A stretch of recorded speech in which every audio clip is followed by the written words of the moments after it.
Matius 19 ayat yang ke-24. Demikianlah firman Tuhan saya baca untuk kita semua. Sekali lagi aku berkata kepadamu, lebih mudah seekor unta masuk melalui lubang jarum daripada seorang kaya masuk ke dalam kerajaan Allah. Lebih mudah seekor unta masuk ke dalam lubang jarum. Jikalau coba kita merenungkan, membahas atau mencoba memasukkan logika dengan yang dimiliki manusia di dunia ini, maka ini merupakan suatu hal yang begitu mustahil dan sangat mustahil. Bagaimana mungkin unta masuk ke dalam lubang jarum? Tapi apakah ini hanya perumpamaan yang tidak bisa kita singkapkan? Ya, secara manusia tidak akan ada manusia yang bisa menyingkapkan kecuali pribadi Tuhan Yesus Kristus itu sendiri menyingkapkan arti daripada perumpamaan yang dinyatakannya itu. Bahkan jikalau saudara-saudari melihat pelayanan Tuhan Yesus waktu datang ke dunia seperti hal yang ditulis atau dicatat dalam kebenaran firman Tuhan, begitu banyak memakai perumpamaan-perumpamaan.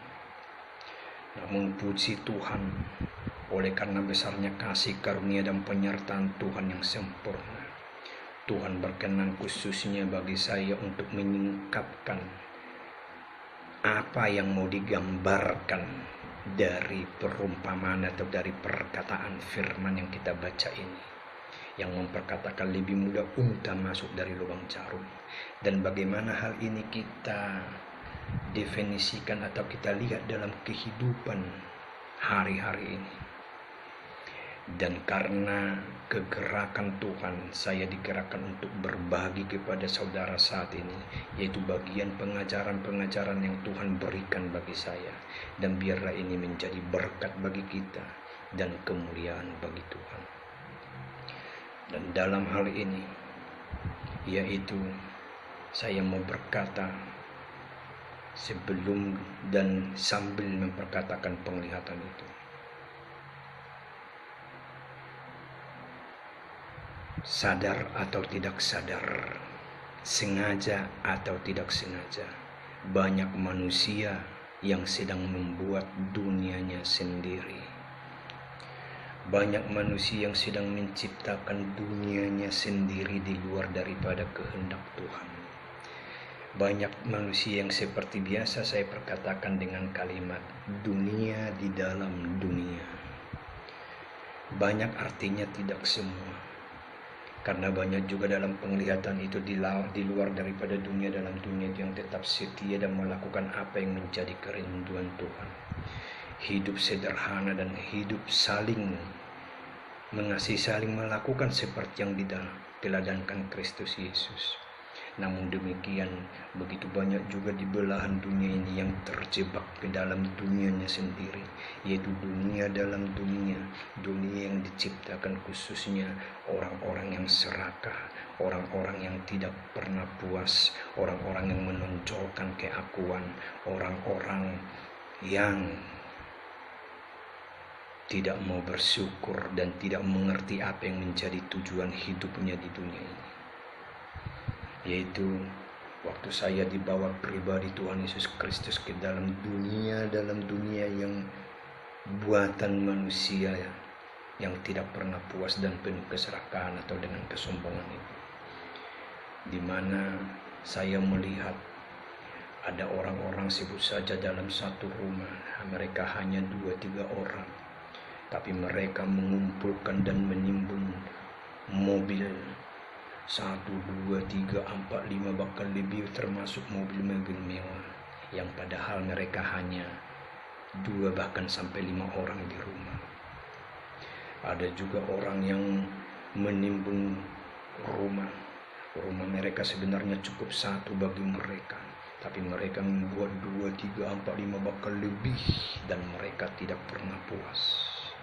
Ada juga mereka yang mengumpulkan kekayaan, harta kekayaan, berkumpul bahkan sekalipun mereka hanya 2-3 orang dalam satu rumah, tetapi mereka mengumpulkan bahkan sampai keturunan ketiga, ketujuh sampai ke-10.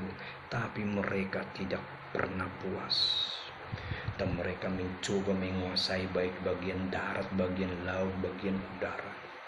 Mereka mencoba mencari segala sesuatu karena keserakahan dan ketidakpuasan mereka. Dan di tengah-tengah pencarian hal yang mereka anggap sebagai dunia yang harus mereka jalani, ada banyak yang mati atau meninggal tiba-tiba, tewas tiba-tiba. Dan setiap ada orang yang meninggal di antara mereka, yang lainnya hanya menganggap itu hal yang biasa dan sudah sangat biasa. Bahkan mereka tidak ada waktu untuk merenungkan kemana dia sesudah meninggal, dan apakah ada kehidupan sesudah meninggal, dan atau mereka tidak mencoba mengintrospeksi diri, apakah sudah benar posisi saya ini. Mereka tidak berpikir seperti itu. Mereka tidak lebih berpikir yang meninggal itu sudah hal yang biasa, tanpa memperdulikan hal yang lain, dengan iman-iman dan kepercayaan mereka yang mencoba membenarkan pola pikir mereka. Banyak yang bertewasan, banyak yang meninggal di dalam mencari keserakahan, mencari keakuan, kesombongan yang tidak pernah puas. Dan kehidupan itu hanya seperti itu di dalam dunia yang dibuat oleh mereka akibat dari segala bentuk hal yang tidak bersesuaian dengan firman Tuhan. Sesudah saya lama melihat keadaan itu, dan sesudah saya banyak melihat bahkan kematian yang meninggal, yang tewas, saya berkata kepada Tuhan Yesus, Tuhan, saya tidak menginginkan hal seperti ini. Saya mau keluar dari sini. Saya tidak ingin hal seperti ini. Dan Tuhan Yesus menunjukkan di dalam dunia itu ada semacam pintu yang begitu sempit, bagaikan lubang jarum yang begitu sempit, supaya keluar dari dunia dan dunia buatan manusia itu. Dan yang mampu mengeluarkannya adalah kasih karunia, adalah anugerah Tuhan itu sendiri, adalah pengenalan akan Tuhan itu sendiri.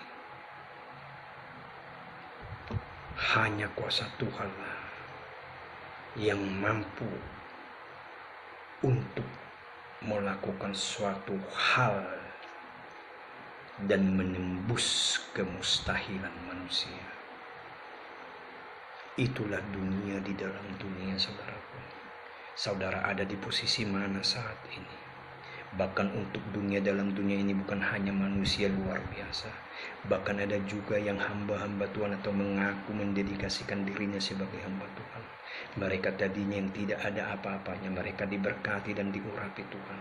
Namun begitu mammon menguasai mereka, mereka lupa dan mereka serakah. Mereka mengumpulkan dan memperkaya diri sendiri. Mereka menganggap itu merupakan suatu hal yang mutlak untuk bagian mereka.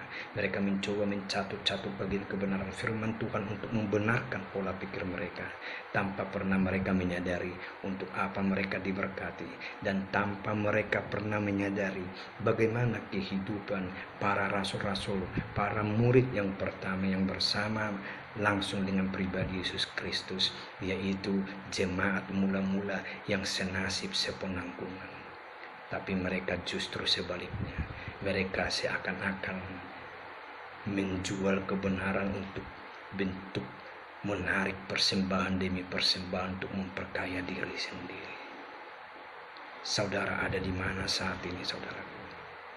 Jikalau saudara ada di dalam itu, cepatlah keluar dan sadar serta bertobatlah dalam nama Tuhan Yesus Kristus. Saat ini kita akan masuk dalam topik yang krusial yang saya perkatakan, di mana yang kita baca barusan itu merupakan suatu pengingat atau pemanasan kepada saudara betapa pentingnya untuk kita senantiasa benar-benar bersandar kepada Tuhan dan melakukan apa yang Tuhan inginkan saja kita lakukan. Mari kita lanjut.